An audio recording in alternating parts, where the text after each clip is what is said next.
So just know that it's important to bookmark that that as a source in the process. So let me go back to here we go. All right. So so make sure to bookmark that. That'll be important in the process. And it's not, like I said, it's not just important. It's not just important so you know how to do the job. It's important so you understand the ways we are suggesting you make decisions. Of course, there's a lot of judgment involved. That's why we brought you on to use your judgment, but it will help you guide you in the process. And if you ever have a problem or a question, we'll give you some emails that you can send questions to. And of course, during office hours, this is what you can talk about as an editorial team. A couple of things we want to highlight just in terms of practical things for everyone, and then we're going to just open it up for some conversation. So best practices in initial decisions, we're going to do best practices in reviewer assignments and best practices in decision letters. So when it comes to initial decisions, the best guide throughout the process is our aims and scope. You should really bookmark that and use it.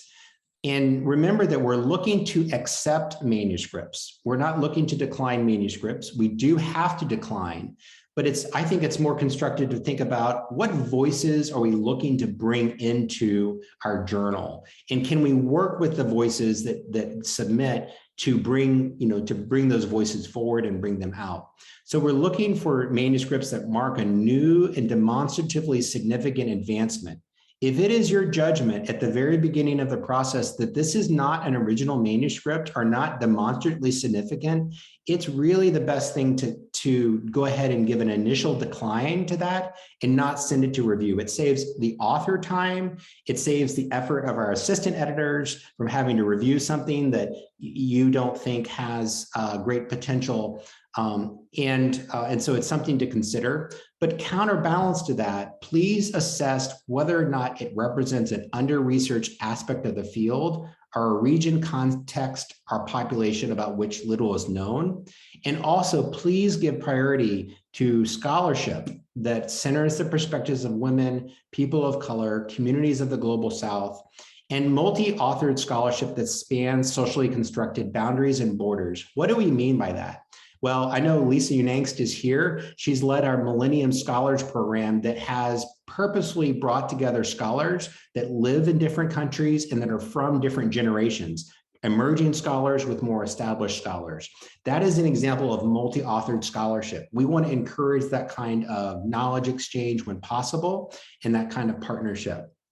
And also scholarship that draws on underutilized theories. So please consider all these things in putting manuscripts forward. And by the way, I'm thrilled when I look at what's in our pipeline to see that really we've done this really, really well. And we want to continue to build on this in the journal. So I want to reiterate, it's important to use the future, not the past, as your guide.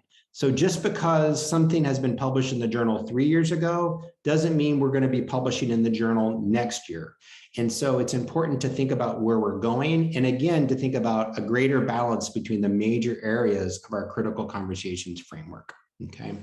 We also decided it was important, although most of our associate and assistant editors were using these guidelines, we decided to make it explicit about things that we really want to decline, not simply because partly because they're weak research designs, but for very specific reasons. If they include deficit narratives, or they have reductionistic views of international students or human beings or identities, or essentialized or oversimplified views of human beings, we want nothing to do with that with this journal.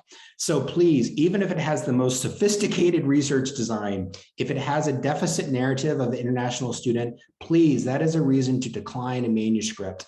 If you think it's been reductionistic or it's essentialized, please decline that. And we have guidance in our handbook specifically that gives examples of what we mean by these terms.